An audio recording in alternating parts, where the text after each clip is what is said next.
जय गुरु जी, शुक्राना गुरु जी, शुक्राना शुक्राना मालिक का, बेअंत शुक्राना ये सेवा बख्शने का।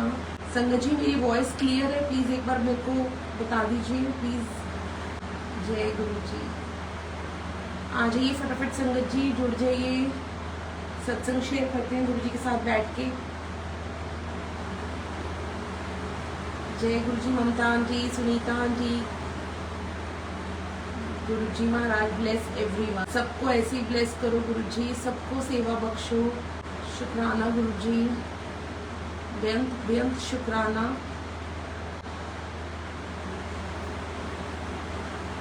अनंतम शुक्राना गुरु जी का कि गुरु जी ये सेवा बख्शते हैं। चाहे मैं ज़्यादा नहीं आ पाती, कभी कभार से ही गुरु जी जब आज्ञा देते हैं मुझे तो बिठा देते हैं सत्संग शेयर कर। शुक्राना है मालिक का। जय गुरु जी। संध्या आंटी, जय गुरु जी।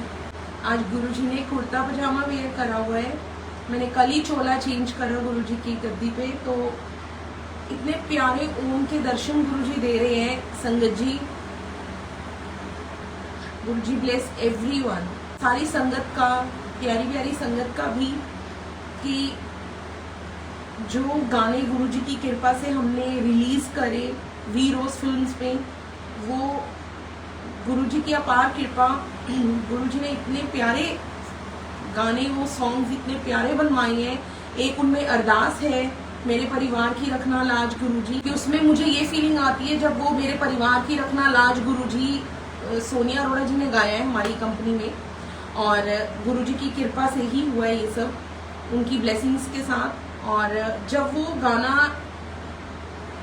मतलब आप ये लगाइए, जब मेरे घर शूट हुआ था उसका, तो संगत जी उसको लेके मेरे परिवार की रखना लाज गुरु जी, उसको लेके फर्स्ट डे से अब तक मेरे अंदर ये फीलिंग्स आती है कि इसमें सिर्फ मेरे को ये नहीं लगता कि मेरे परिवार की रखना लाज, मेरे परिवार means entire family of our Guru ji परिवार, हमारे गुरु परिवार की, ये पूरा परिवार ही हमारा है। तो मुझे पता नहीं अंदर से ये लगता है कि गुरु जी पूरे गुरु परिवार की भी और उसके बाहर भी जो भी हैं, जो अभी अटैच हो रहे हैं, कनेक्ट हो रहे हैं, जो नहीं हुए, जो हो चुके हैं, सारे सबके परिवार की रखना लाज गुरु जी।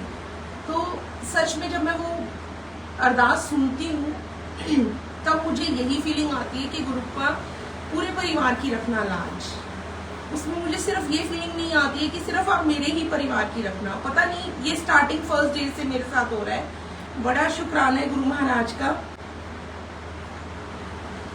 बिल्कुल आंटी, हाँ, गुरु परिवार की रखना लाज गुरु जी।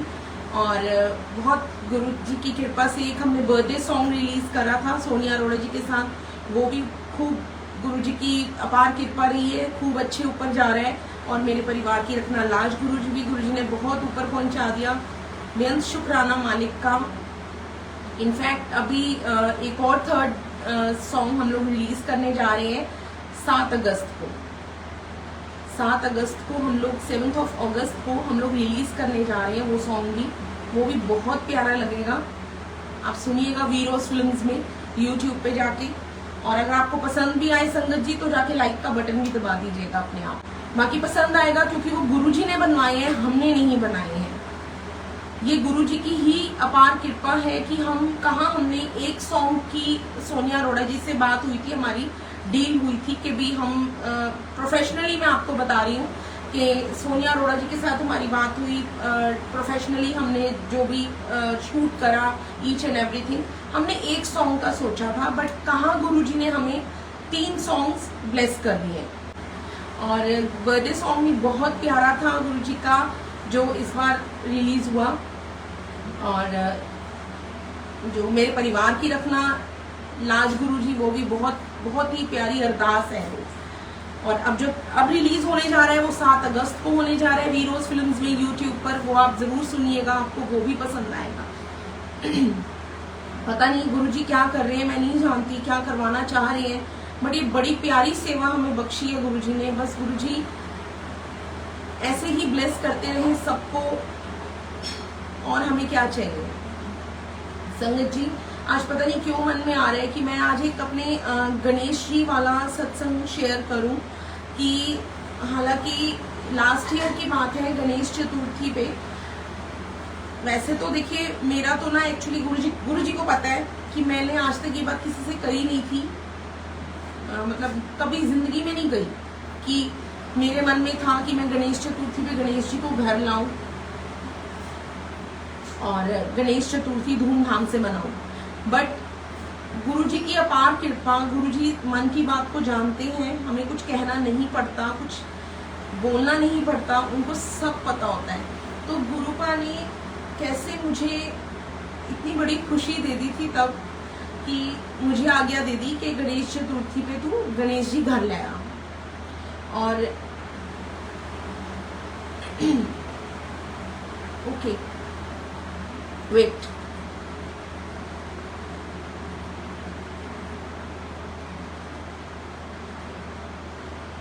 तो संगत जी उस टाइम मैंने ये सोचा कि यार मेरा तो काफी सालों से काफी टाइम से मेरे दिल में है कि मैं गणेश चतुर्थी पे गणेश जी को घर लेकर आऊं, धूमधाम से उनकी आरती हो और खूब रौनक लगे, उनकी पूजा हो, सब कुछ हो जैसे एग्जैक्टली होता है। मुझे कुछ नहीं इस बारे में पता था। अभी आंटी मेरी वॉइस क्लियर है? तो मुझे कुछ नहीं पता था कि क्या और कैसे करते हैं। पर जय गुरुजी, शुक्राना गुरुजी कि मेरे से गुरुजी ने पल पल की सेवा भी ले ली और इतनी प्यारी, मतलब इतनी रौनक लगी जब मैं गणेश जी को लेकर आई, सब आए, सब इतनी रौनक लगी और इतनी अच्छा गुरुजी ने दरबार लगवाया उनका, इतना प्यारा अपने ही रूम में, गुरुजी के रूम में ही गुरुजी ने गणपति जी का दरबार लगवाया और इतनी ज्यादा रौनक लगी उस टाइम पे, मतलब मैं क्या बताऊं। मेरा ऐसे था जैसे मेरा कोई ड्रीम पूरा हो गया, मेरा कोई सपना सच हो गया। मैं गुरुजी को कहूँ गुरुजी सच में आपको पता था कि मैं कितने टाइम से ये चीज चाह रही थी बट मैं नहीं, पता नहीं कर ही नहीं पा रही थी, क्या रीजन था, कभी कुछ कभी कुछ। तो गुरुजी ने तब मेरा ये ड्रीम पूरा करा और 10 डेज गणपति जी रहे घर पे। ऐसे था मतलब मैं क्या ही बताऊं। लेकिन जिस दिन हमने विसर्जन करा और तब भी बड़ी रौनक लगाई, सब आए, बहुत अच्छी संगत आई, बहुत रश, बहुत धूमधाम से अच्छे से सारा कुछ हो गया। बट जब वाकई में मैंने सुना तो था, लेकिन वो चीज मुझे उस दिन फील हुई कि वाकई में गुरुपा जब गणपति जी को विसर्जित करते हैं उसके बाद ऐसे लगता है जैसे घर में वाकई कोई मेहमान आया था और वो जा रहा है और घर खाली खाली हो गया है। लेकिन मैं गुरुजी को बड़ा शुक्राना करती रही क्योंकि मैं फर्स्ट टाइम लेकर आई थी गणपति जी को और आप बिलीव नहीं करेंगे संगत जी, इतने सुंदर गणपति जी आए थे, मतलब मैं क्या ही बताऊं, क्या नूर, क्या मतलब मैंने ऐसी मूर्ति नहीं देखी थी कभी भी। और सीरियसली आपको बताऊं, जब मैं आरती एक दिन करने लगी तो उस दौरान ही मुझे गुरु जी के दर्शन गणेश जी के माथे पर, फॉरहेड पे, बिल्कुल सेंटर पे हुए और मैं तो निहाल हो गई। मैं कही गुरु जी बस ये आप ही कर सकते थे, ये आपने ही मुझे करके दिखाया कि ले तेरी खुशी है, तू चाहती है गणेश जी को घर लाना तो वो आएंगे। और वो आए। तब मेरे हस्बैंड बाहर गए हुए थे तो तब सारा इंतजाम मैंने ही करा था। तो उस दौरान गुरुजी ने हिम्मत दी, सेवा बख्शी, वो सेवा भी पूरी करवा ली थी गुरुजी ने। लेकिन विसर्जन से एक दो दिन पहले वो वापस आ गए थे, तो विसर्जन के टाइम पे वो यहीं पर थे। तो मैंने गुरुजी को कहा, मैंने कहा गुरुपा विक्रम गए हुए हैं, पता नहीं कब आएंगे और मेरा बड़ा मन है कि पहली बार मैं गणेश जी को घर लेकर आई हूँ तो वो भी यहाँ होने चाहिए। गणेश जी के विसर्जन पे तो एटलीस्ट हो, लेकर आने में तो वो थे नहीं, तो एटलीस्ट इस पे वो होने चाहिए। बट गुरुजी की इतनी कृपा, गुरुजी ने उनको टाइम से घर पहुंचा दिया था। तब वो आउट ऑफ कंट्री गए हुए थे, आई थिंक, जहां तक मुझे याद है तब की बात है। और सच में संगत जी, गुरुजी की इतनी मैं शुक्राना करती नहीं थक रही कि गुरुजी आपने मेरा ड्रीम जो था वो सच कर दिया गणेश जी को घर लाकर। तो अब भी मैं यही कहती हूँ गुरुपा, अब भी जब आनी है आपकी कृपा, आपकी उससे आनी है, हमारी नहीं चलती, आपकी चलती है। हम तो आपकी रजा में राजी रहेंगे हमेशा। तो देखिए संगत जी कैसे गुरुजी हमारे मन की एक एक छोटी छोटी बात को भी समझते हैं। संगत जी आज आपको एक सत्संग शेयर करती हूँ, मेरी लाइफ भी गुरुजी ने मुझे बख्शी है, सच में बड़ा प्यारा सत्संग है ये भी। इसमें क्या पता गुरुजी ने किसी को कोई आंसर देना हो, मैं नहीं जानती इसमें, बट गुरुजी की कृपा ऐसी हुई कि 2 साल पहले मुझे पैनक्रियाज का प्रॉब्लम हुआ। मैं नहीं जानती थी कि ये पैनक्रियाज होता क्या है, मुझे एबीसी भी नहीं पता था कि इसके क्या प्रॉब्लम होती है, पैनक्रियाज में क्या होता है, मैंने सुना ही फर्स्ट टाइम था। अच्छा, मेरे को नहीं पता था कि मुझे पैनक्रियाज की पेन्स हो रही है मेरे एब्डोमेन में, बट गुरुजी को सब पता था। मैं अमृत वेले में बैठी हुई थी गुरुजी के पास यहाँ पर, और गुरबानी शब्द चल रहा था, बट मुझे हल्की हल्की सी पेन स्टार्ट हुई एब्डोमेन में। और संगत जी उस दौरान मैंने कहा पता नहीं, या तो कुछ मैंने ऐसा खा लिया कोई वाईबाजी वाली चीज़, शायद मुझे उसकी पेन है, बट हम लोग नहीं समझ पाते कई बार, बट गुरुजी तो सब जानते हैं। और मेरे घर पे उस टाइम पे संगत जी 4 लव बर्ड्स भी थी। हाँ, 4 लव बर्ड्स थी, बहुत ब्यूटीफुल कलरफुल, कोई येलो, कोई वाइट, कोई ब्लू, बड़ी प्यारी प्यारी थी चारों। मैं उनको बड़ा प्यार दे रही थी, तब मुझे बड़ी प्यारी लगती थी। मैं जब भी मतलब इधर से उधर से निकलना तो मैंने कहना गुरुजी इनको भी ब्लेस करना, ये बड़ी प्यारी हैं। अच्छा संगत जी आप देखिए कैसे गुरुजी हमारे कष्ट को काट देते हैं। अब गुरुजी को तो पता था कि मैं अमृत वेले में बैठ रही हूँ, बट मुझे डे बाय डे वो पेन्स बढ़ती जा रही है एब्डोमेन में। फर्स्ट डे हुई, सेकंड डे थोड़ी और बढ़ गई, थर्ड डे मुझे और बढ़ गई। बट मेरे साथ क्या हुआ संगत जी, उस दौरान मुझे नहीं पता चला कि मैं जैसे अमृत वेले उठती हूँ, एक आध बार तो जब उठी तो मैंने देखा, मैंने कहा ये 4 बर्ड्स हैं, एक कैसे पड़ी हुई है। देखा तो वो डेड थी, वो खत्म थी बर्ड, छोटी छोटी सी थी, बड़ी प्यारी प्यारी, बट वो एक डेड थी। तो मैं बड़ी हैरान, मैंने कहा ये क्या हो रहा है, ये एकदम अचानक से इसको क्या हुआ, ये रात को तो इतना चहचहा रही थी, खेल रही थी, अचानक से मैं सुबह उठी हूँ, देखा तो डेड पड़ी है। तो नेक्स्ट 2-3 डेज बाद फिर एक और यही चीज होती है, एक और सुबह उठी देखा तो वो भी डेड, अब 2 गई, अब बची 2। तो और मेरे को पेन्स भी काफी थी उस दौरान। ब्लू चोले वाले जो चोला गुरुजी ने पहन रखा है वो सब मेरे स्टैंड पे था, तो मैंने स्टैंड पे यहीं पे खड़े होके गुरुजी को पूछा, तब गद्दी नहीं लगी थी हमारे घर पर, तो मैंने गुरुजी को वैसे ही बोला, मैं क्या गुरुपा ये किसके कष्ट आप काट रहे हो, मुझे नहीं पता कि वो मेरे ही कष्ट काट रहे हैं। हम कितने मतलब देखिए संगत जी हमें कुछ सुध-बुध नहीं होती है। तो मैंने गुरुजी को वैसे ही मैंने टेलीपैथी में गुरुजी को भी पूछा, मैंने कहा गुरुपा आप किसके कष्ट काट रहे हो, भी एक बर्ड गई, 2 गई, और उसी दौरान आप मानेंगे नहीं, पता नहीं अगले दिन या सेम डे आफ्टरनून या नाइट के बीच में तीसरी की भी डेथ हो गई। 3 बर्ड्स खत्म हो गई बिल्कुल, और समझ नहीं आई कि अचानक हुआ क्या। हालांकि उनको कोई ऐसा कुछ नहीं था, ठीक थी, रात को खेल रही है, चहचहा रही है, बट 1 गई, 2 गई, 3 गई, मैं बड़ी हैरान। अब उस दौरान जब मैंने गुरुजी को पूछा तो मैंने कहा पता नहीं गुरुपा आप किसके कष्ट काट रहे हो, जो तीनों बर्ड्स इस तरह से एकदम अचानक से इनकी डेथ हो गई है। अब मेरे को पेन्स इधर से पैनक्रियाज का, मेरे एब्डोमेन में पेन्स जो थी बहुत बढ़ती जा रही थी। मैं नेक्स्ट डे डॉक्टर पे जाती हूँ अपने बेटे के साथ, तो जिस डॉक्टर पे मैं गई वो पैनक्रियाज के स्पेशलिस्ट नहीं थे, बट उन्होंने मेरे को चेकअप करा तो उन्होंने कहा जी आप तो एडमिट हो जाओ। मैंने कहा एडमिट हो जाऊँ, मेरे को तो हल्के हल्की पेट में दर्द ही है, मैं एडमिट क्यों हो जाऊँ, भला मेरे को तो मैं तो दिखाने आई हूँ, पहले आप बताओ हुआ क्या है। जब उन्होंने टेस्ट वगैरह कराए तो उसमें रिपोर्ट्स में कहीं पैनक्रियाज आ गया, वो कहते हैं आपको तो पैनक्रियाज हुआ है। मुझे समझ ना आए, मैंने कहा ये पता नहीं क्या होता है, ये कैसी कौन सी बीमारी है सर, ये समझ नहीं आ रही है कुछ। तो ही सेड आप ना ये अच्छे उस पे लेवल पे आपको हुआ है, आपको एडमिट होना पड़ेगा। तो मैंने हॉस्पिटल से, मैं बेटे के साथ गई थी, मेरे हस्बैंड को कॉल करा, मैंने कहा विक्रम ऐसे ऐसे ये कह रहे हैं भी एडमिट हो जाओ। तो विक्रम कहने लगे नहीं नहीं एडमिट नहीं होना, तू आ जा, तू मेडिसिन ले उनसे, उनको क्या मेरे को जो हफ्ते 10 दिन की मेडिसिन देनी है, तू घर आ। क्योंकि मैं चल फिर रही थी, कुछ ऐसा था ही नहीं कि मैं मतलब ले डाउन हूँ या कुछ लाइक यू नो, तो समझ नहीं आया कि ये हो क्या रहा है। अब मेरे को जिस डॉक्टर को मैंने फर्स्ट दिखाया, उन्होंने मेरा जब मेरी मेडिसिन स्टार्ट करी तो उन्होंने मेरा 15 डेज के लिए बिल्कुल टोटली खाना पीना बंद कर दिया, टोटली बंद कर दिया। लाइक खिचड़ी दलिया कुछ भी नहीं लेना, सिर्फ और सिर्फ आपने, उसने कहा आपने लेना है तो सिर्फ और सिर्फ लिक्विड बस।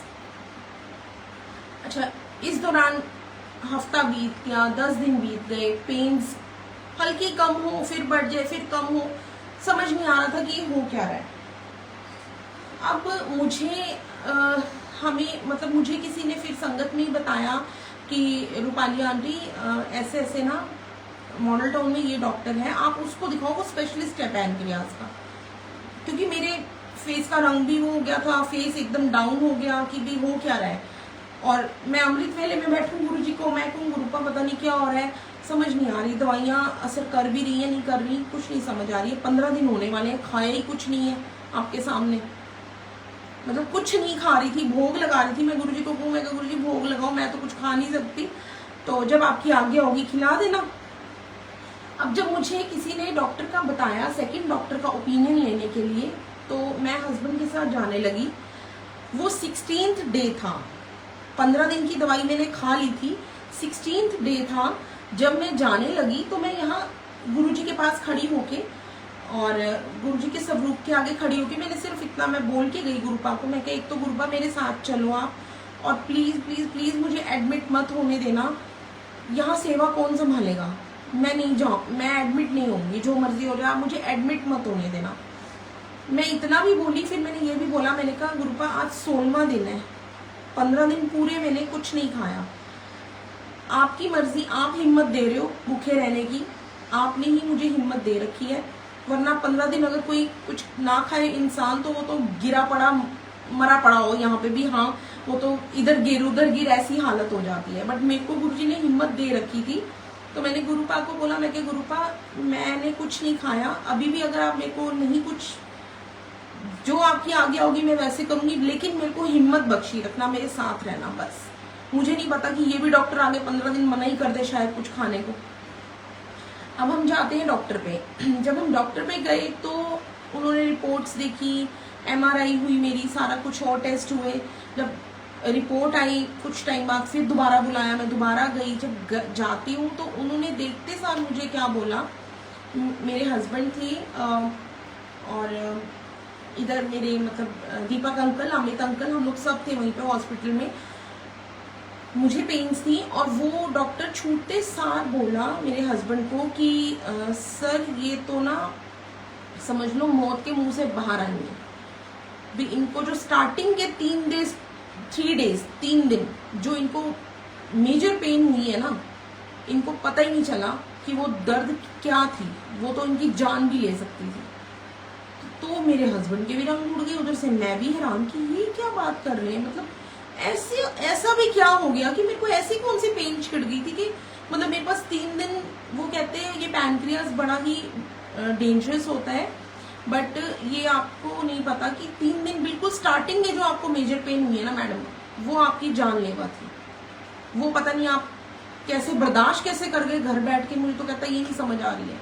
और कह रहे जिस डॉक्टर पे आप गए हो वो भी खराब, उन्होंने मेडिसिन नहीं दी है, उसका असर कर गया कुछ, तभी आज आप थोड़ा मेरे पास जो आए हो तो मैं आपको एडमिट नहीं कर रहा। जब उसने ये बोला मुझे कि मैं एडमिट नहीं कर रहा, संगत जी मेरी आंखों में उस टाइम पानी उतर आया था और मैं शुक्राना कर रही थी गुरुजी का कि गुरुजी ये सिर्फ आप ही कर सकते हो। नहीं तो जहां वो ये एक तरफ वो ये कह रहे कि 3 डेज जो स्टार्टिंग की पेन्स थी वो बड़ी मेजर थी, वो जानलेवा थी, और यहाँ आप इधर ये वो डॉक्टर साहब ये भी कह रहे हैं कि मैं एडमिट नहीं करूंगा बट इनको इंजेक्शंस लगेंगे तो वो आपको सुबह शाम 3 या 5 डेज आना पड़ेगा। तो मैंने कहा हाँ मैं आ जाऊंगी, मुझे कुछ नहीं, मैंने एडमिट नहीं होना बस। अब आप देखिए शुक्राना गुरुपा का, गुरुजी ने एडमिट नहीं होने दिया। और उधर से छूटते सर डॉक्टर क्या बोलते हैं कि आप कुछ खा पी रहे थे। मैंने कहा नहीं सर, मेरे हस्बैंड कहते नहीं सर इसका तो 15 दिन से उन्होंने दलिया खिचड़ी सब बंद करा हुआ है, रोटी तो छोड़ो दलिया खिचड़ी भी नहीं खा रही है, मतलब बिल्कुल टोटली बंद है। तो वो कहते कोई नहीं, आप आज से अपना मील स्टार्ट करो, और मील आपने ऐसा लेना है जो आप एक टाइम पे 2 खाते हो चपाती, तो बेशक 3 खाओ, मतलब खाओ। अगर आपको पेन्स भी होंगी होने देना, वो हम देखना चाहते हैं कि कितना क्योर हो रहा है या कितना वो ठहर रहा है, बढ़ रहा है, जो भी है। तो मेडिसिन मैं आपको साथ लिख रहा हूँ, इंजेक्शन दे रहा हूँ, लगवाऊंगा सुबह शाम, बट आपने मील जो है प्रॉपर खानी है अपनी डाइट।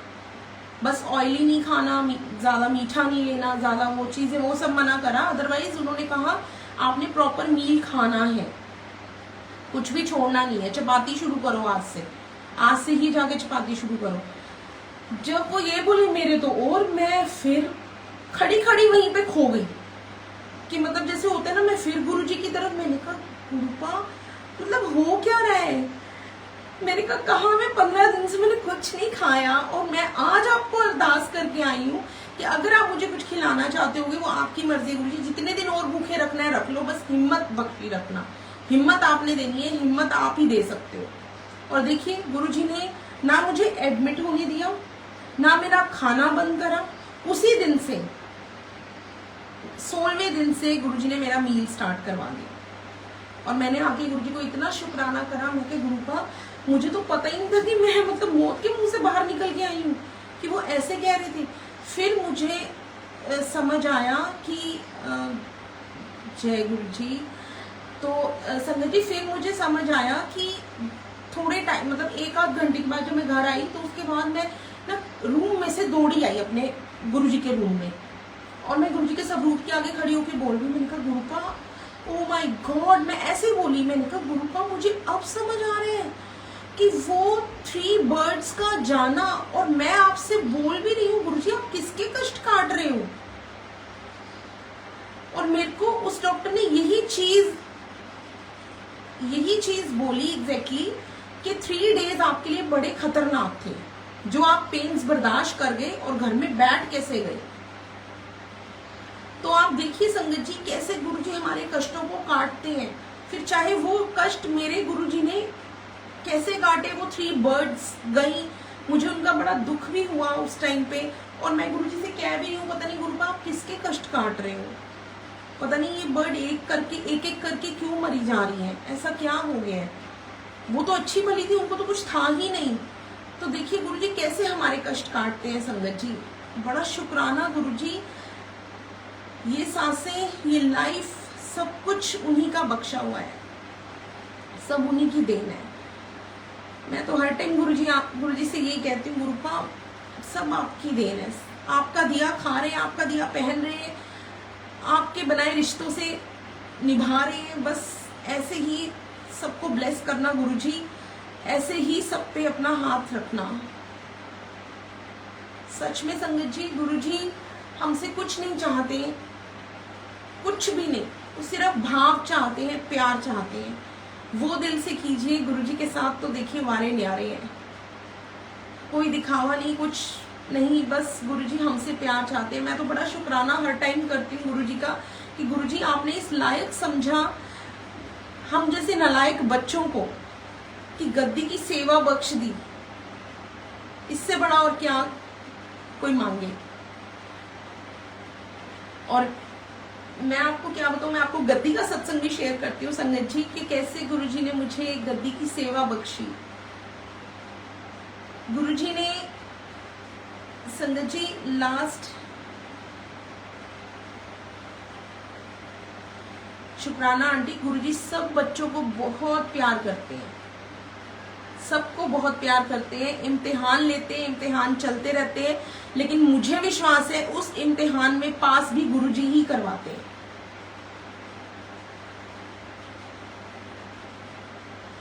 बिल्कुल गुरुजी ही पास करवाते हैं आंटी।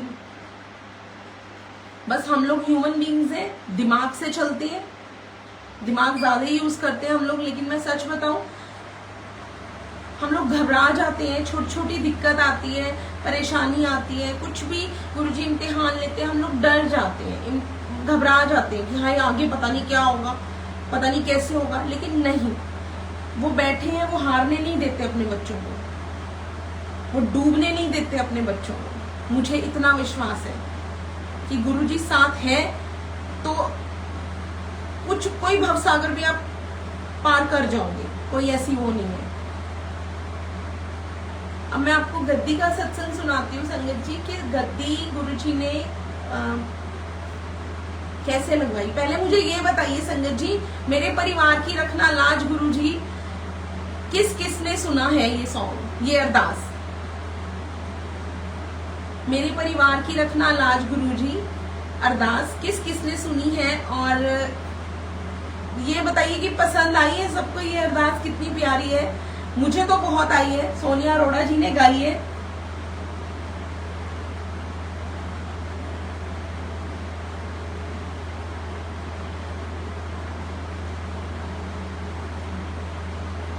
ये अरदास तो डेली हमारे घर पे भी चलती है। मेरे को कई संगत के फोन आते हैं, आंटी ये अरदास हमारे घर पे डेली चलती है। बड़ा शुक्राना गुरु जी का। और संगत जी, मैं नहीं जानती गुरु जी की लीला, बट सच में गुरु जी ने ही वी रोज फिल्म्स को ब्लेस करा हुआ है। वी रोज नाम भी गुरु जी का दिया हुआ है। ये अरदास गुरु जी ने ही बनवाई है सोनिया अरोड़ा जी से, और खूब अच्छी गाई है उन्होंने, बहुत प्यारी गाई है, नो डाउट, कोई डाउट नहीं है। बहुत ब्लेस्ड है वो भी। गुरु जी ऐसे ही उनको भी ब्लेस रखें, पूरे परिवार को ब्लेस रखें, हमारी पूरी टीम को ब्लेस रखें। अब ये सुनी है तो 7 अगस्त को वी रोज पे जो रिलीज होने वाली है वो भी जरूर सुनिएगा संगत जी, वो भी आपको बहुत अच्छी लगेगी। और हम भी चाहते हैं कि गुरु जी का प्यार मिले, गुरु जी के साथ गुरु जी की प्यारी संगत का भी हमें खूब प्यार मिले, सपोर्ट मिले। बेअंत शुक्राना मालिक का, शुक्राना संगत जी, लव यू ऑल। अब संगत जी मैं आपको बताती हूँ, रिधिमा आंटी ये अभी मैं आपको सुनवाऊंगी, प्ले करूंगी। अदरवाइज आप YouTube पे वी रोज फिल्म सर्च कीजिए, उस पे मेरे परिवार की रखना लाज गुरु जी, सुनिए, मजे लीजिए। अब मैं आपको बताती हूँ संगत जी कि लास्ट ईयर गद्दी का कैसे बना, गुरु जी ने कैसे ब्लेस की मुझे गद्दी। जय गुरु जी नीलम आंटी। संगत जी लास्ट ईयर जब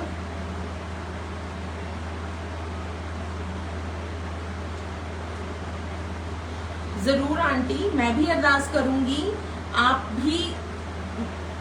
मैं ये चाहूंगी कि आप डायरेक्ट कनेक्शन गुरुजी से बनाओ, आप डायरेक्ट कनेक्शन बनाइए गुरुजी से, और अरदास हम सब मिलके करेंगे, पूरी संगत मिलके आपके लिए अरदास करेगी, क्यों नहीं करेगी। गुरुजी कष्ट दूर करें, खुशियां लाएं घर में, और क्या। बट ये कि आप खुद भी आंटी जितना हो सके गुरुजी से डायरेक्ट कनेक्शन बनाइए, 1 to 1 उनसे, उनके स्वरूप के आगे खड़े होकर उनसे अपनी हर दिल की बात कीजिए। वो सुनते हैं, मैं सच कह रही हूँ, वो सुनते हैं, समझते हैं। बेशक आपकी बात का जवाब नहीं दे रहे, कहीं ना कहीं किसी ना किसी के सत्संग में, कहीं ना कहीं किसी के जरिए आपको आंसर मिल जाएगा। नहीं ना सही किसी के जरिए, आपको किसी गुरबानी शब्द में आंसर मिल जाएगा। ये कोशिश कीजिए जितना हो सके। आपको अगर आंसर्स चाहिए, गुरबानी शब्द लगाइए घर में, आपको गुरुजी अपने आप जवाब दे देंगे कोई ना कोई। लास्ट ईयर संगत जी क्या होता है कि मेरा बेटा USA जाता है, छोटे वाला, बड़े वाला उससे पहले चला गया था। तो जब बड़े वाला गया था तब हमने गुरुजी की कृपा से गुरुजी का शुक्राना सत्संग रखा था ग्रैंड में। तो वो तब गुरुजी विशाल वाले स्वरूप में, इतने बड़े वाले स्वरूप में, पूरी वॉल है स्वरूप की, मैं अभी आपको दर्शन कराऊंगी।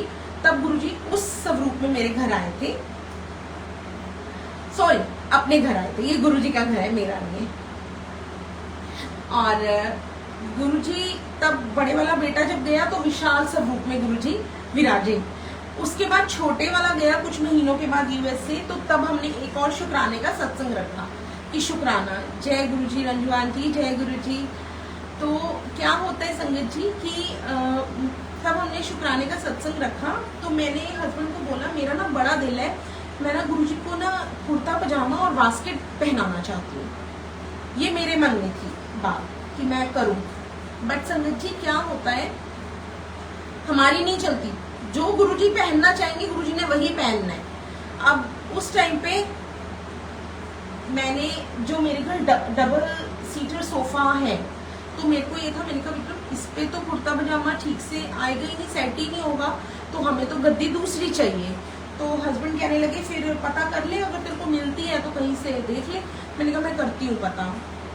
संगत जी हमने जब सत्संग रखा तो मेरे ख्याल अप्रोक्सीमेट हमारे पास रह गए थे 10 या 12 डेज 10 डेज रह गए थे, हाँ 10-12 दिन का टाइम था। तो मैंने सेकंड फ्लोर में हमारे कोई रहते थे, मैंने उनको कॉल करा, उनके पास एक बड़ी रॉयल सी चेयर थी। तो मैंने ना, मेरे मन में आया मैं उनको कॉल करती हूँ भी अगर वो दे दे तो भी हम उस पे गुरुजी का चोला गुरुजी को पहनाएंगे। अब जब मैंने उनसे बात करी उन्होंने यस कर दी। जब उन्होंने यस करी, जब मैंने दोबारा उससे फोटो मंगवाई, मैं एक बार मुझे फोटो भेज दो, दोबारा मैंने चेक करनी है। संगत जी जब मैंने फोटो देखती हूँ तो मेरे को फिर दिमाग मेरा खिसक गया, मैंने कहा नहीं इस पे भी सेट नहीं होगा कुर्ता पजामा गुरुजी का, गुरुजी नहीं कंफर्टेबल रहेंगे, विक्रम नहीं पहन पाएंगे। अब मेरे हस्बैंड कहने लगे, फिर मैंने कहा रुको मैं दीपक भैया को कॉल करती हूँ कि कहीं से गद्दी का अरेंज हो सकता है तो मुझे बताएं। अब क्या होता है संगत जी, मैंने दीपक अंकल को फोन करा मॉडल टाउन, तो वो मुझे कहने लगे रूपाली बेटा ऐसा कर, रुक जा तू, मैं ना एक जगह पे ना गद्दी आनी है गुरुजी की उनके घर पर, तो अगर तो वो तुम्हारे यहाँ सत्संग से पहले आ जाती है तो मैं वो पहले इधर सत्संग में गुरुजी बैठ जाएंगे, फिर उनके घर ले जाएंगे। ऑटोमेटिकली वैसे ही ब्लेस्ड हो गई गुरुजी की गद्दी जब गुरुजी विराजमान हो जाएंगे।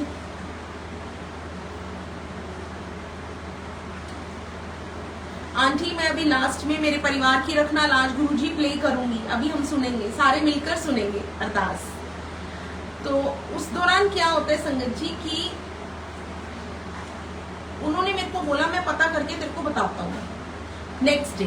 अब मैं नेक्स्ट डे उनके फोन करती हूँ दोबारा, मैंने कहा भैया आपने करा पता, हुई बात आपकी उधर? कह रहे बेटा नहीं उनका तो बना ही नहीं नेक्स्ट डे नहीं 2 डेज आफ्टर 2 डेज। अब मेरे पास टाइम भी कम था तो मैंने उनको फोन करा दीपक भैया को, तो वो कहते मैं ना 2 दिन रुक जा मैं तेरे को बताता हूँ। अब 2 दिन बाद जब मैं उनको फोन करती हूँ तो मैंने उनको पूछा, वो कह रहे नहीं बेटा वो तो नहीं हुआ। जय गुरु जी रीना आंटी, अंजू आंटी जय गुरु जी, पूर्वी आंटी जय गुरु जी, सबको प्यार भरी जय गुरु जी। तो क्या होता है संगत जी कि जैसे उन्होंने मेरे को मना कर दिया कि रूपाली बच्चे वो तो नहीं हुआ इंतजाम। मैंने कहा फिर अब भैया कहीं से पता करो गद्दी का, लेकिन मुझे चाहिए नई गद्दी, अच्छी गद्दी, मतलब वो नहीं कुछ भी नहीं, मेरे को अच्छी बढ़िया चाहिए गुरुजी के लिए। कहते रुक बेटा मैं पता करता हूँ। अब वो तो पता करने में लगे रहे। उस दौरान संगत जी क्या होता है कि मैं फिर जय गुरु जी शालू आंटी, तो उस दौरान मैं थोड़ी सी डामाडोल थी। मैंने कहा मैं क्या करूँ गुरुपा, गद्दी का अरेंज ही नहीं हो रहा। तो मैं और मेरे हस्बैंड यहीं ड्राइंग रूम में हम लोग बैठे हैं, तो मेरे हस्बैंड कहते रूपाली चल मार्केट चलते हैं, गद्दी देख कर आते हैं। तो मैंने कहा यहाँ क्या पसंद आएगी करनाल में तुम्हें? कह रहे चल तो सही, मूड के ऑपोजिट कर रही है, मिल जाएगी। मैंने कहा चलो चलते हैं। अब मैं गुरुजी से भी बात करूं, गुरुपा देख लो पता नहीं क्या चल रहा है, मेरी समझ में नहीं आ रही। और जब इन्होंने कहा ना चला गद्दी देख कर आते हैं, तो मेरा पहला क्वेश्चन पुटअप यही था इनको कि मैंने कहा गद्दी देख कर आते हैं मीन्स? कह रहे क्या हो गया, गद्दी लेके रख ले, गुरुजी को बिठा दियो, गुरुजी विराजमान हो जाएंगे, उसके बाद पैक करके रख दियो, हमारा नया घर बन रहा है वहीं पे खोलियो, वहीं ले जाइयो। अब इन्होंने तो ये बात बोल दी और मैं सोफे में बैठी हुई सीधा गुरुजी के स्वरूप को देख के ऐसे बोल रही हूँ। मैंने कहा नहीं गुरुपा, मन में कि गुरुपा नहीं, मुझे पैक करके नहीं रखनी है गद्दी, जिस पे आप आओगे बैठोगे वो गद्दी मैं पैक करके रख दूं। मैं कहा ये मेरा मन नहीं मान रहा गुरुपा। अब गुरुजी की तो प्लानिंग ही कुछ और थी, लीला ही कुछ और थी। और संगत जी फिर मेरे हस्बैंड कहते हम लोग 2 घंटे 3 घंटे पूरा करनाल घूम आए फिर आए, हमें कुछ नहीं पसंद आया, कुछ मिला ही नहीं हमें यहाँ पे गद्दी के लिए। अदरवाइज क्या होता है कि हम लोग बैठ गए आके, तो हस्बैंड एकदम मुझे कहते रुक, मैं ना ऐसे ऐसे जो टेंट हाउस वाले होते हैं वो 1-2 जानकार हैं इनके, जरूर आंटी मैं सुनाऊंगी इसके बाद मैं आपको उसी का सत्संग सुनाऊंगी। वाओ। तो क्या होता है उस दौरान मेरे हस्बैंड कहते मैं उनसे पता करता हूँ। अब इन्होंने एक जगह कॉल करा फिर दूसरी जगह कॉल करा, दोनों का आंसर क्या था, भैया जी आप ऐसा करो, आप ना सहारनपुर चले जाओ, वहां आपको मिल जाएगी गद्दी, रेडीमेड मिल जाएगी, रेडी आप लेकर ही आओगे वापस। अब मैं तो अंदर से मैं बड़ी डामाडोल थी। मैं गुरुजी को कहूँ गुरुजी आप कर क्या रहे हो, गद्दी गद्दी विक्रम करी जा रहे हैं। और मैं कह ये इतना आसान, मैं एक बार तो मैं शायद इन पे बोली भी, थोड़ा सा ओके। मैंने कहा विक्रम क्या कर रहे हो यार, गद्दी लगा ली। मैंने कहा मुझे कुछ समझ नहीं आ रहा गुरु पर, गद्दी लगवानी मतलब सच में गद्दी लगवाओगे आप? मेरा वाकई में दिमाग ऐसे सुन्न हो गया था उस टाइम, मेरे को कुछ नहीं सूझ रहा था क्या करूं, क्या क्वेश्चंस पुट अप करूं कि क्या, कुछ नहीं समझ आ रहा था। बस चली चल रही थी, जैसे ना कोई हाथ पकड़ के मुझे ले ही जा रहा है, तो चली चल। हम अगले दिन सुबह उठ के ड्राइवर के साथ चले जाते हैं सहारनपुर। अब हम सहारनपुर गए तो अंदर मेरे मंत्र जाप भी चल रहा है, गुरुजी से टेलीपैथी हो रही है, गुरुजी का नाम जाप रही हूँ। गुरुजी मुझे नहीं पता ये क्या हो रहा है, कि क्या गद्दी लगवाने की आपकी प्लानिंग चल रही है, क्या है, बट जो भी है मुझे प्लीज क्लियर करो ये सब होने क्या जा रहा है।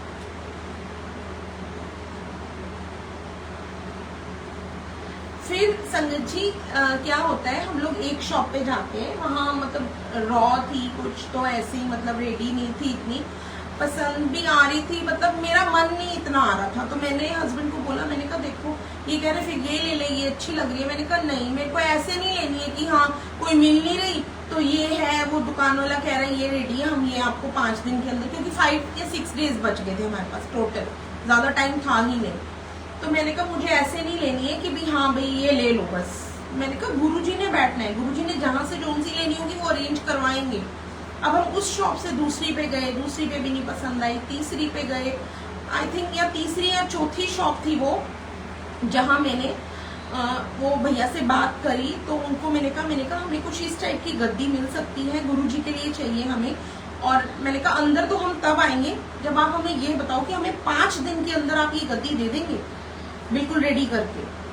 अब संगत जी वो थोड़ा सा हो गया, कहता 5 डेज के अंदर आपको ये इतनी हैवी गद्दी चाहिए, तो भी इस पे तो सारा काम, सारा वो चीज होती है, तो ऐसे तो इतनी जल्दी नहीं मैं कर सकता।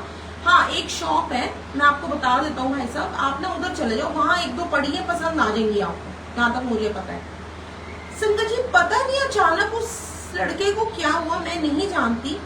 अभी हम अंदर भी नहीं गए थे, स्टेपिंग भी नहीं हुए थे पूरी तरह से, स्टेप हमने एक स्टेयर उतरे ही है, बाहर की तरफ ही थे हम, एक स्टेयर उतरे ही है, तो वो एकदम रोक लेता है मुझे और मेरे हस्बैंड को कि भाई साहब 1 मिनट रुको, आप इधर आओ। इन्होंने कहा क्या हुआ भाई? ये कहता नहीं आप रहने दो, उधर रहने दो, मुझे नहीं लगता आपको पसंद आएंगी। अचानक वो खुद ही उस शॉप का बता रहा है कि वहां पे 2 चेयर्स रेडी पड़ी है, आप देख लो, और वही हमें रोक लेता है। जब उसने हमें रोका, कहता आप अंदर आओ, आपको कितने दिनों में चाहिए? इन्होंने कहा 5 दिन में। कहता आप बैठो, मैं ना अपने कारीगर से पता करवा देता हूँ, अभी पता कर देता हूँ, अगर तो वो कर देगा रेडी। मैं मंत्र जाप कर रही हूँ, मैं कहा गुरुजी प्लीज अब यहाँ तक लाए हो तो क्या है, मुझे समझ नहीं आ रही आप क्या करवाना चाह रहे हो। और वही हुआ, उन्होंने भाई साहब ने यस करी, तो मुझे उन्होंने कहा कह रहे आपको मिल जाएगी ये गद्दी। तो हम लोग बड़ा श्योर कर रहे हैं, मेरे हस्बैंड कहते हैं भाई तू पूरी पेमेंट अभी ले ले, लेकिन ये बता कि मुझे इस दिन सत्संग है, इस दिन पे गद्दी मुझे 1 दिन पहले रात को चाहिए, अब तेरे पास रह गए 4 दिन, तो मिल जाएगी या नहीं? आगे से मैंने फिर बोला, मैंने कहा भैया वो भी, और उसके साथ साथ चरण के लिए हमें चौकी चाहिए नीचे के लिए। तो वो कहता मैडम अब आप धीरे धीरे ना बढ़ते जा रहे हो भाई, अब आपने गद्दी का पहले बोला, अब आप वो भी कह रहे हो भी हमने चौकी छोटी सी बनवानी है नीचे चरण के लिए। तो मैंने कहा वो तो बनवानी है ना भैया, हमारे गुरुजी ने विराजमान होना है, तो चरण रखते हैं ना ऊपर, तो आप मेरे को वो तो दोगे ही बना के। कहता चलो मैं बना दूंगा, लेकिन आप ना टाइम बड़ा कम दे रहे हो। मैंने कहा भैया हमारे घर सत्संग है, हमें इसी दिन में चाहिए। अब क्या होता है संगत जी कि वो उसने यस कर दी, हम लोग प्रॉपर वो पूरा करके, और मैं इतनी एक्साइटेड, मैंने किसी को नहीं बताया, ये सरप्राइज रखा, not even in my family, not even गुरु परिवार, मतलब पूरे सेवादारों में भी किसी को नहीं बताया, फ्रेंड सर्कल में भी। मैं कही ये सरप्राइज रहेगा कि गुरुजी कर क्या रहे हैं, सबको लीला तो पता चले गुरुजी की। फिर देखिए संगत जी, गुरुजी ने वो गद्दी किस दिन लेकर आए? जिस दिन सत्संग था। हालांकि वो सहारनपुर से चल पड़ा था अपने टेम्पो पे गद्दी रख के, बट जो चला था भैया वो पहुंच ही नहीं पाया रात को, वो कहीं रुक गया, वो पहुंच ही नहीं पाया। और मैं इनको गुस्सा करी, मैंने कहा मैंने तुम्हें बोला था ना कि एक दिन पहले गद्दी आनी चाहिए, वही बात हुई, रात को नहीं ला रहा वो। इट मीन्स अगर सुबह तक वो ना टाइम से लाया, शाम का तो सत्संग है हमारा, अब क्या करेंगे?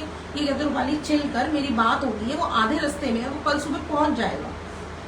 अब मुझे तो रात भर वैसे ही नींद नहीं आ रही थी, एक्साइटमेंट इतनी थी कि सत्संग है और गद्दी गुरुजी लेकर आएंगे।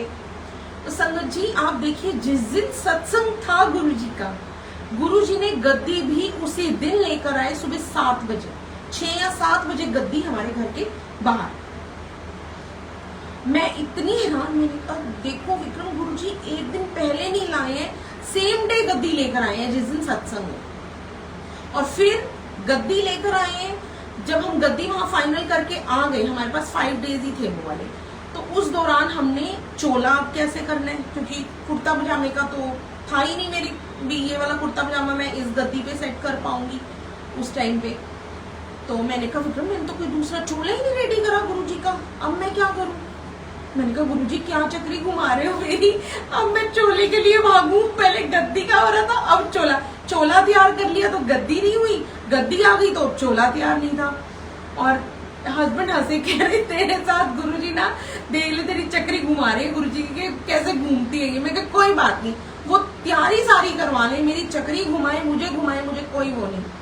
अब अगले दिन जब हम सहारनपुर से आ गए, तो मेरे ख्याल उसी रात के अगले दिन हम सुबह यहाँ मार्केट में अंकल, एक सरदार जी हैं अंकल, उनकी शॉप है, तो वहां मैं और मेरे हस्बैंड जाते हैं। कह रहे चला उधर देख कर आते हैं अगर कुछ पसंद आ जाए। अच्छा संगत जी, जो मैंने व्हाइट कुर्ता पजामा करा था उसमें मैंने जो वास्केट करी थी वो न्योन पिंक मजेंटा कलर थी, बहुत सुंदर कलर, बहुत ही सुंदर। वो आज भी कोरे की कोरी पड़ी है वास्केट, वो गुरुजी की पड़ी है, वो जब गुरुजी ने पहननी होंगी गुरुजी तभी पहनेंगे। तो संगत जी क्या होता है, जब हम वहां जाते हैं चोला देखने के लिए, तो सिल्क में, प्योर सिल्क में मेरे को चोला मुझे और मेरे हस्बैंड को पसंद आ जाता। ये लीजिए, यही कलर है, ये पिंक जो मैंने पहन रखा है, यही शेड है, ये मुझे ध्यान आ गया, यही शेड है संगत जी। और सिल्क में आप समझ सकते हैं कितना प्यारा लगता होगा वो कलर गुरुजी को। किस दिन सर्दियों में, विंटर्स में पहनाऊंगी तब लाइव आके दिखाऊंगी गुरुजी का चोला, जब वो पिंक वाला पहनते हैं, मजेंटा वाला, तो कितने प्यारे लगते हैं गुरुजी, मतलब ऐसे नजर उतार, ऐसे होता है। तो संगत जी क्या हुआ कि हम लोग वहां गए तो हमें चोला पसंद आ गया, मुझे और मेरे हस्बैंड को। और पसंद कौन सा आया? यही कलर, मजेंटा कलर ही पसंद आया। जिस कलर की मैंने बास्केट ली थी एग्जैक्टली सेम कलर वही गुरुजी ने चूज करा कि तेरा दिल था कि मैं मजेंटा पावा, ते ले पावांगा चोला ही, क्योंकि गद्दी लग रही है। और चोला भी कौन सा? मजेंटा कलर का, जो बास्केट मैंने पसंद की थी गुरुजी के लिए। तो गुरुजी की लीला देखिए, गुरुजी को था कि तूने वो कलर पसंद बास्केट में कर रखा है, मैं उसी कलर का चोला पहनूंगा। और मैं और मेरे हस्बैंड हम लोग फिर पूरी हमने तैयारी जब गुरुजी ने करवाई, पूरा मैंने वो चोला बनने के लिए दिया, वही सेम दुपट्टा बनने के लिए दिया गुरुजी का। गुरुजी इतने प्यारे लगे उस दिन, मतलब मैं क्या बताऊं, ऐसे था कि जब हमारे वहां गद्दी लगी थी पीछे, और मतलब मैं बता नहीं सकती संगत जी के गुरुजी, एक ऐसे लग रहा था कि राजा महाराजा कौन बैठे हैं जिसको मैं ऐसे देखती रहूं, बस गद्दी से नजर ना हटे मेरी, ऐसा हाल था। तो ऐसे गुरुजी ने मुझे गद्दी बख्शी कि कैसे मेरे अंकल के मन में आया कि गद्दी लेने चलते हैं। और इससे पहले कोविड जब स्टार्ट हुआ था, फर्स्ट कोविड लॉकडाउन लगा था, तब यहाँ पे हमारे कोमल कत्याल आंटी रहते हैं पीछे ही, उनको अमृत वेले में ड्रीम गुरुजी ने दिखा दिया था कि उनका मुझे तब कोविड में फोन आया था कि रूपाली आंटी आपसे कुछ शेयर करना है मुझे, क्या आप कुछ प्लान कर रहे हो गद्दी वगैरह का? मैंने कहा नहीं आंटी ऐसा तो कुछ भी नहीं है, मैं तो कुछ भी प्लान नहीं कर रही हूँ। तो कह रही नहीं आपके घर में गद्दी लगने वाली है। मैंने कहा आंटी मैं अभी गद्दी की सेवा कहाँ ले सकती हूँ, और मुझे ऐसा तो कुछ भी प्लान नहीं है। कहती मैं आपको कह रही हूँ, मुझे गुरुजी ने ड्रीम दिखाया है, वो भी अमृत वेले, आपके घर गद्दी लगी और बहुत ब्यूटीफुल गद्दी है और बहुत सुंदर सुंदर चोले गुरुजी पहन रहे हैं उस पर। मैं तो बड़ी हैरान हुई, मेरे रोंगटे खड़े हो गए थे। मैंने हस्बैंड को तब सुनाया, मैंने कहा पता नहीं। कह रहे चलो जब गुरुजी बख्शेंगे तब देखेंगे। ये नहीं पता था कि 2 से 3 साल के अंदर अंदर गुरुजी ने गद्दी वाकई में लगवा देनी, गुरुजी ने बख्श ही देनी है सेवा। कि लेकर सेवा। बिल्कुल आंटी, सबके लिए अरदास होगी। अभी अरदास हम चलाएंगे और हम भी अरदास करेंगे आंटी, सारी संगत आपके लिए अरदास करेगी सौरभ अंकल। बट आप डायरेक्ट कनेक्शन बनाइए गुरुजी से, और डायरेक्ट गुरुजी से 1 to 1 होके गुरुजी से अपनी दिल की बात कीजिए, उनसे अपनी खुशी, अपनी दुख, अपनी तकलीफ सब शेयर कीजिए।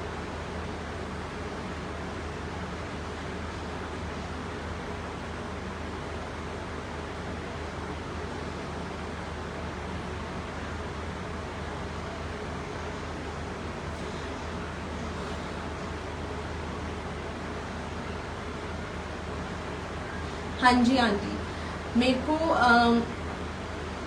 बिल्कुल आंटी, मैं साफ वस्त्र ही गुरुजी को पहनाती हूँ। गुरुजी बिल्कुल साफ वस्त्र ही पहनते हैं, बिल्कुल नए पहनते हैं। और इनफैक्ट हमारे time to time dry clean के लिए भी जाते हैं, सब कुछ होता है। ये गुरुजी अपनी मर्जी से पहनते हैं, हम नहीं, हमारी कोई औकात नहीं है, ना हम कोई है गुरुजी को कुछ पहनाने करने वाले। मैं आपको एक अपनी टाइम थोड़ा वो है, आई थिंक अभी है, तो मैं अब आपको सुनाती हूँ संगत जी अपनी मेड का सत्संग है। बहुत ही प्यारा सत्संग है मेरी मेड के ऊपर। मेरी मेड जो है संगत जी थी वो मेरे पास, चांदनी नाम था उसका, वो मेरे पास पहले थी 1-1.5 साल पहले, 2 साल हो गए आई थिंक। तो उसको मेरे घर शिवरात्रि का सत्संग हुआ था, शुक्राना गुरुजी महाराज का। संगत जी हमारे घर सत्संग हुआ था शिवरात्रि का, गुरुजी की आज्ञा से अमृत वेला हुआ था। बड़ी रौनक लगी, बहुत बहुत रौनक लगी थी। तो वो मेड मेरी किचन में यहाँ पे खड़ी हुई, तो कहती, जब सब खत्म हो गया, हम लोग सब वाइंड अप कर रहे थे, सेवा खत्म हो गई, सब चले गए, तो शाम के करीब वो मुझे कहती भाभी मैं आपसे कोई बात करना चाहती हूँ, करूँ? मैंने कहा हाँ बेटा बोल, क्या हुआ है? कहती रूपाली भाभी ऐसे ना, आज ना मैं किचन में खड़ी थी ना, तो मुझे ना बड़ा अच्छा लग रहा था सत्संग जब हो रहा था। तो मैंने ना यहाँ जो किचन के सामने ही गुरुजी का एक स्वरूप और है येलो चोले में, वो सबसे पहला स्वरूप है जो गुरुजी आए थे जब घर पे। तो संगत जी वो किचन के बिल्कुल सामने ही है, मतलब मैं किचन में खड़ी काम करते करते भी गुरुजी से बातें करती रहती हूँ। तो संगत जी वो मुझे चांदनी ने ये बोला, कहती भाभी ऐसे ना, मैं गुरुजी से कह रही थी गुरुजी कितनी रौनक लगी है, कितना सुंदर चोला है, कितनी संगत है, कितनी अच्छा माहौल था, कितना अच्छा सत्संग हुआ है, सब कुछ ये सब उसने मुझे बोला।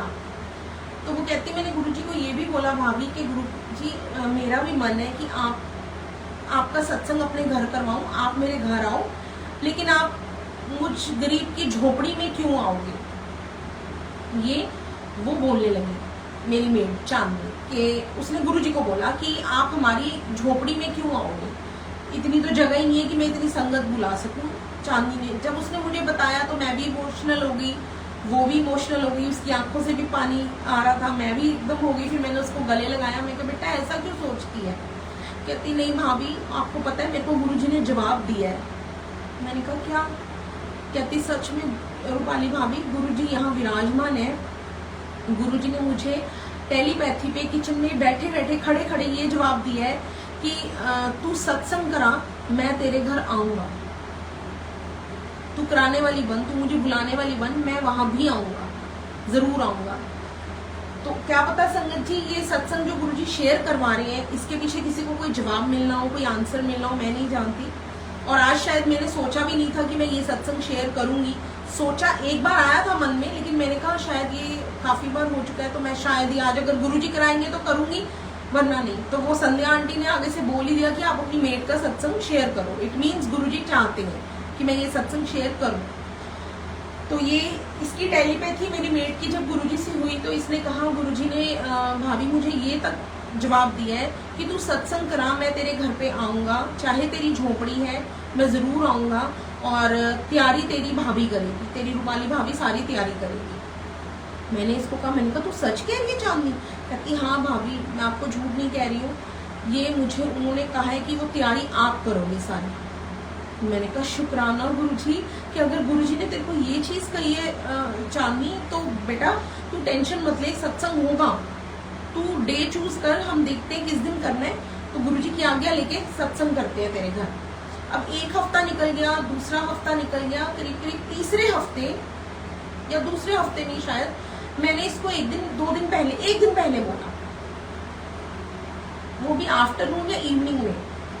मैंने कहा चांदनी बहुत टाइम निकल गया, हफ्ता 10 दिन हो गया बेटा, अगर ये चीज तेरी हुई है ना, बात गुरुजी से टेलीपैथी हुई है और गुरुजी की आज्ञा है, तो इसको देर नहीं लगानी है। जो काम, जो सेवा गुरुजी बख्श रहे हैं ना, उसको फटाफट कर दो, सोचना नहीं है। कहती क्या भाभी मतलब? मैंने कहा सत्संग करते हैं तेरे घर पर। कह रही सच्ची भाभी? मैंने कहा हाँ। मैं क्या मिला अपनी मम्मी को फोन, मेरी बात करा। इसलिए फोन करा अपनी मम्मी को, मैंने उनको फिर समझाया, मैंने कहा आप ना ऐसे ऐसे सारा साफ सफाई अच्छे से करके रखना, बढ़िया तरीके। तो मैं सुबह एक बार आके, या मैं अभी आके आपका देख जाऊंगी शाम को ही भी कैसे क्या अरेंज करना है। हम ज्यादा संगत ना से 5-7 लोग ही बैठ के सत्संग करेंगे। अब चांदनी को ये नहीं पता था कि मैं चोला वगैरह भी वहां पे लगाऊंगी गद्दी कुर्सी पे, या रंगोली बनाऊंगी, उसको कुछ नहीं। उसको सिर्फ ये आइडिया था कि शायद भाभी छोटा सा स्वरूप रख के वहां पे गद्दी पे, और भाभी सब 2-4 बंदों को बुला के सत्संग कर देंगे। तो मैंने इसको कहा, मैंने कहा तू आराम से बैठ, मैं सारा इंतजाम करती हूँ जितना हो सकता है। अब गुरुजी ने सेवा बख्शी थी तो पूरी तो करनी थी।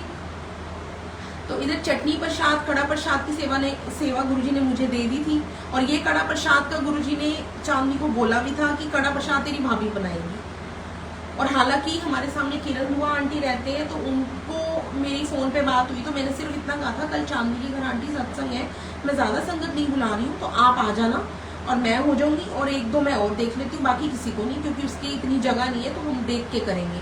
कह रही ठीक है। अचानक मुझे 2 घंटे बाद किरण आंटी का फोन आता है, रूपाली मेरे को चपाती प्रसाद की सेवा दे दे बेटा। मैंने कहा जरूर, आप ले लो, कोई बात नहीं, ये सेवा है, आप लो। मैंने कहा आप 15-20 चपाती बना लेना, बस बहुत है। कह रहे ठीक है। अब मैंने इसकी मम्मी को बोला, मैंने कहा एक सूखी सब्जी आप कोई बना लो, कुछ भी जो आपका मन हो आप वो बना लो। तो उन्होंने आई थिंक पता नहीं कुछ आलू की, कुछ ऐसे ही बैंगन आलू, पता नहीं कुछ ऐसी सब्जी बनाई थी उन्होंने। अब मेरे मन में यहाँ पे बैठे बैठे आए, मैंने कहा गुरुजी सब्जी तो मैंने बोल दी है, तो खाली सब्जी के साथ आपको थोड़ी ना भोग लगेगा, थोड़ा सा मैं दही लेती जाती हूँ, चाहे प्लेन से दही, और साथ में सब्जी और चटनी प्रसाद, और साथ में कड़ा प्रसाद हो गया, तो हम लोग भोग कर देंगे। तो अब मैं इसके जाती हूँ वहाँ पे। अब मेरे को ये था, मेरे को गुरुजी मैं चाय प्रसाद का कैसे करूँ, क्या करना चाहिए, कैसे, आप ही बताओ क्या करना चाहिए, कोई रास्ता दिखाओ। तो अभी केटल में बना के ले जाऊंगी, तो जो 4-5 लोग बुलाए हैं, अभी चाय ठंडी ना हो जाए, ये सब दिमाग में घूम रहा था। अब इसके घर गई तो मैंने गद्दी लगाई, चेयर एक ली साफ सुथरी, वो भी इसकी मम्मी जिस कोठी में काम करती है वहां से, बिल्कुल झोपड़ी पीछे थी और कोठी आगे थी।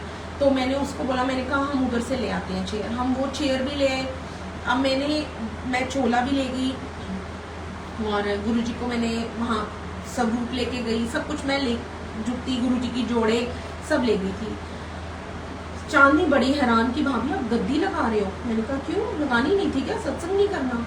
कह रही भाभी सच बताऊं, मैं गुरुजी से यही चीज कह रही थी कि गुरुजी मुझे तो ये था भाभी सिर्फ स्वरूप रख के सत्संग हो जाएगा, लेकिन भाभी तो यहाँ इतने अच्छे से पूरी गद्दी लगा दी और रंगोली बनवा दी आपने। तो कहती मैं ना बड़ा शुक्राना कर रही थी भाभी गुरुजी का, बड़ी खुश थी वो लड़की उस दिन, बहुत ही खुश। तो फिर हमने, गुरुजी ने देखिए कैसे लीला रचाई, कैसे सेवा लेनी होती है गुरुजी ने। जहाँ इसकी मम्मी काम करती है कोठी पे, घर इसकी झोपड़ी के पास ही कोठी थी उन आंटी की। फिर मैं उनके पास गई, मैंने कहा आपसे एक रिक्वेस्ट है, हम दूध के पैकेट्स वगैरह ले आए हैं, प्लीज हमें ना यहाँ चाय बनाने की परमिशन दे दो, भी इसके घर सत्संग है। तो मैंने कहा आंटी आप भी जरूर आओ और प्रसाद जरूर लेना आप भी। तो कह रही हाँ बेटा मैं भी आ जाती हूँ, तू बना ले चाय।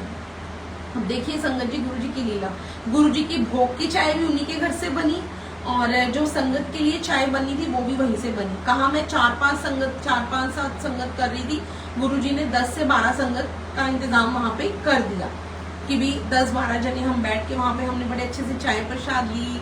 इसकी झोपड़ी इतनी, मतलब इतनी साफ सुथरी, इतनी अच्छा लग रहा था वहां पे, इतना ब्लेस्ड सत्संग था वो, मैं आपको बता नहीं सकती।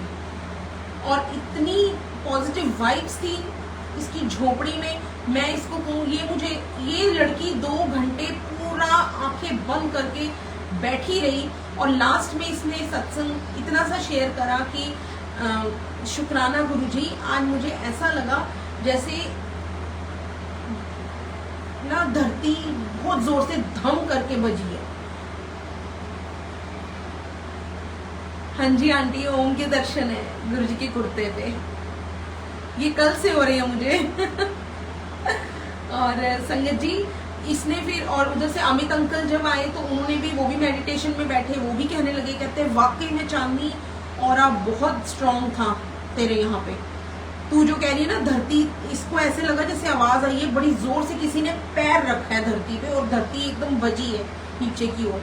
तो अमित अंकल कहने लगे बेटा वो मुझे भी फील हुआ है कि जैसे भोलेनाथ साक्षात तेरी कुटिया में आए हैं आज। और ये भी कहने लगी वाकई अंकल मेरे को भी कुछ ऐसा ही महसूस हुआ। तो देखिए गुरुजी कैसे हमें पल पल ब्लेस करते हैं। और उस दिन मेरी खुशी का तो आप पूछिए मत, क्या ठिकाना ही नहीं था, क्योंकि ऐसी सेवा गुरुजी ने बख्श दी कि उसकी झोपड़ी में गुरुजी ने सत्संग करवा दिया, इतनी प्यारी सेवा बख्श दी।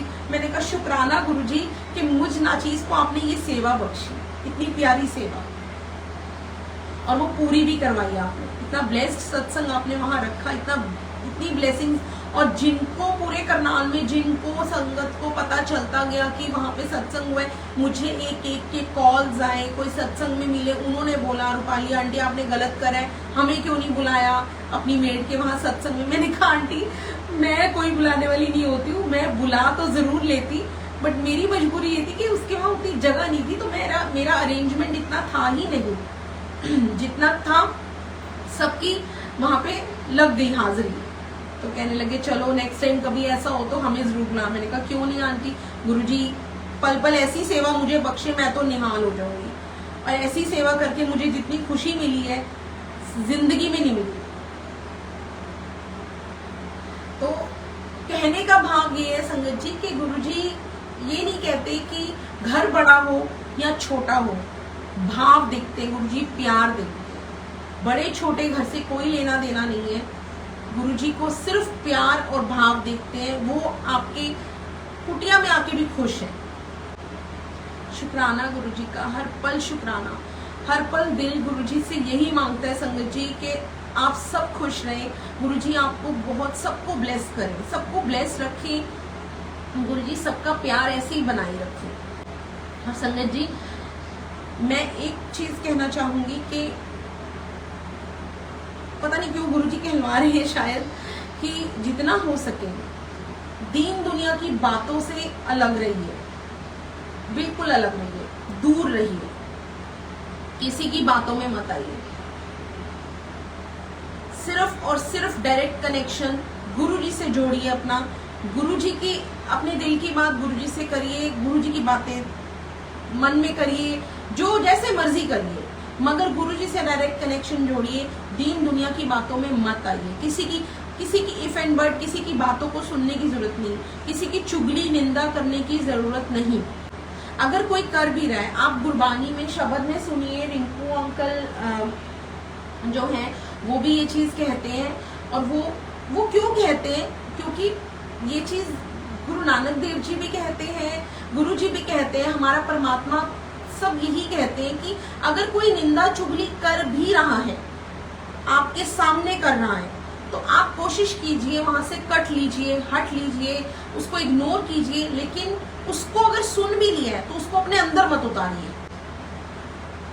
हाँ जी आंटी बिल्कुल हो रहे हैं, गुरुजी के बड़े प्यारे दर्शन होते हैं इस गद्दी पे। सच कह रही हूँ संगत जी, गुरुजी से डायरेक्ट कनेक्शन बनाइए, बिल्कुल भी किसी की भी निंदा चुगलियों से, हम लोग ह्यूमन बीइंग्स हैं, हमारे निकल जाती है, हो जाती हैं बातें, हम लोग सुन लेते हैं। मेरा मानना ये है कि सुन लीजिए, अगर सुनने को भी हो रहे हैं ठीक है, आप नहीं वहां से हट सकते हैं, उसको अंदर मत उतारिए, उसको वहीं छोड़ दीजिए, वहीं पे भूल जाइए। चाहे अगर वो कर भी रहा है, उसकी बात को सुन के मंत्र जाप शुरू कर दीजिए, ना सुनो ना करो किसी की, क्योंकि दूध के धुले तो हम भी नहीं है, राइट संगत जी? कि अगर हम किसी की बात कर रहे हैं तो उतने साफ सुथरे तो हम भी नहीं है ना, कोई हमारी भी करता होगा। तो अगर जो हमारी कर रहे हैं उसे करने दो, उसे करने दो, उसे खुश हो लेने दो, क्योंकि वो हमारे कर्म काट रहा है। उसको कहो भाई तू हमारे कर्म काट, कोई बात नहीं, तू कर, तेरे को खुशी इसी में मिल रही है तो तू कर। बहुत बहुत शुक्राना है गुरु जी का।